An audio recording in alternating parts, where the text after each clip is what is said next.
दोस्तों, आपने तो रामायण में त्रिजटा को जरूर देखे होंगे। क्या आपने कभी सोचा है कि त्रिजटा किसकी पुत्री थी? अगर आपने नहीं सोचा है तो चलिए आज की इस वीडियो में हम आपको बताते हैं। दोस्तों, त्रिजटा राक्षस कुल की सदस्य थी और उसकी पहचान वायुपुत्र यानी वायुदेव के पुत्र विभीषण के पुत्री के रूप में की जाती है। विभीषण रावण के छोटे भाई थे और रामायण में एक महत्वपूर्ण भूमिका के पात्र रहे।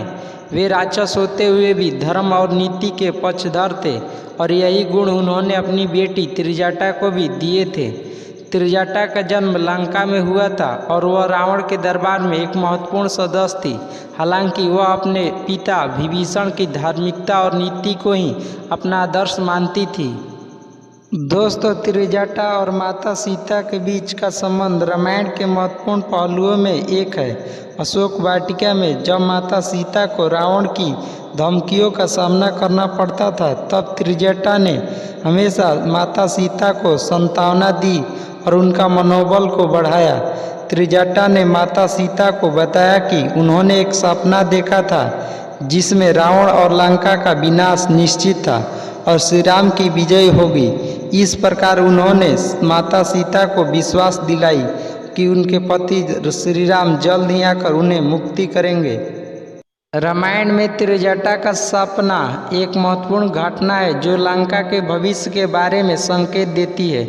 त्रिजटा ने सपना देखा कि रावण एक गधे पर सवार होकर समुद्र की ओर जा रहा है, वह डूब रहा है, जबकि श्री राम और माता सीता आकाशीय विमान पर सवार होकर विजयी होकर आकाश में उड़ रहे हैं। यह सपना भविष्यवाणी करती है रावण का पतन निकट है और श्री राम का विजय निश्चित है। इस सपने को त्रिजटा ने माता सीता के साथ साझा किया, जिससे माता सीता की आशा और धैर्य मिली।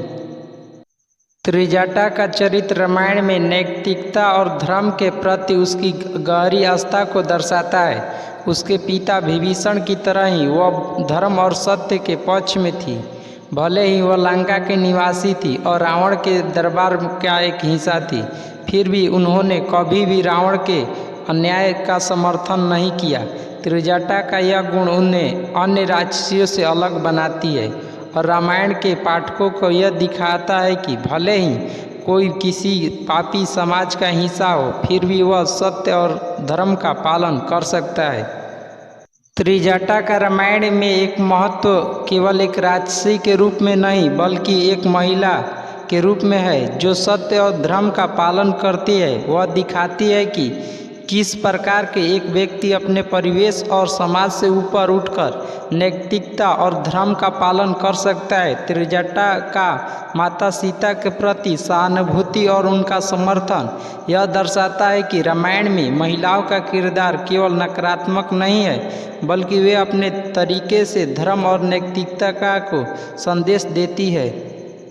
दोस्तों, त्रिजटा के चरित्र में उनके पिता विभीषण के गुणों का स्पष्ट प्रभाव देखा जा सकता है।